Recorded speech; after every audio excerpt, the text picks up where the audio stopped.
So I don't know if any of you watched the Q&A post-launch stream, and it revealed quite a bit of information from lore to other potential projects. Sounds like there could be a possible Will standalone game in the works. Maybe. They share a new relic that is going to be added in a future update that will be a true hard mode, making it so the enemies deal more damage and take less damage, with also not letting you use snacks in combat and letting the campfire only recover 50% of your HP. They say they wish this had been added from the start for those who wanted a much tougher challenge. It's then asked if the Quebec language will be added soon, and Thierry says that he's been working on it on the side but plans to have it added around Christmas time hopefully, and that they're currently working on scripts, gameplay mechanics, and other things for the Watchmaker DLC, and then plan to start their next project or the next game. So the idea about this video is to talk about what was asked and then play a clip of Thierry explaining or answering the question.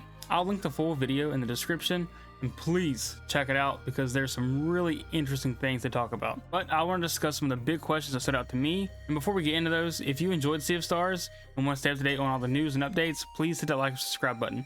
I have a lot of guides and we'll be covering this more when DLC drops in the future. You don't want to miss those. So a lot of these questions come from Facebook, Twitter, and their Discord. And someone goes on to ask, how much more content can be expected to see added to Sea of Stars?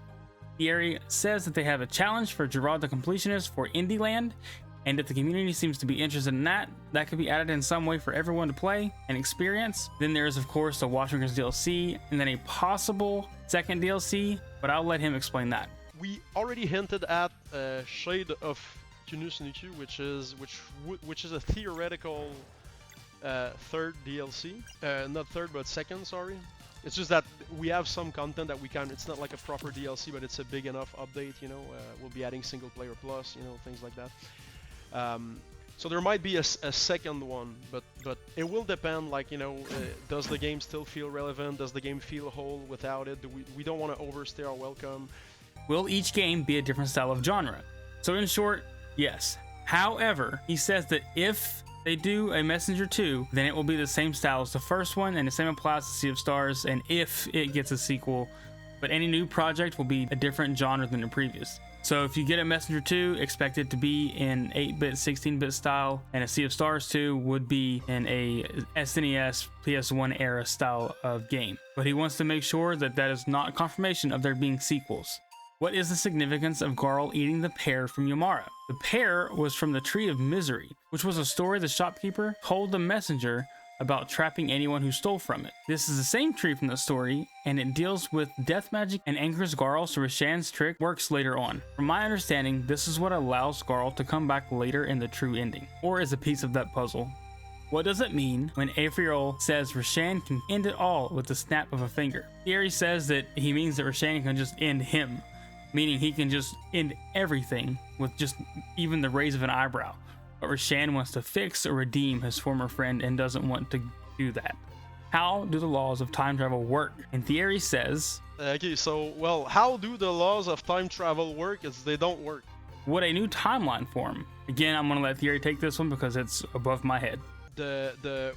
So what Roshan did when he created the loop is he essentially, you know, when you cut and paste, is the best way I can explain it, I suppose, from a high level perspective. He isolated that moment so that it can keep replaying forever until something changes it and there's an exit point. It's a time loop, right? Will there be closure on Sarai's story? He explains how she was able to travel to the Sea of Stars to search for the Solstice Warriors with her daggers, the Star Shards, using her will to do so. What was Moraine talking about when he got betrayed and says, but the Elder Mist said?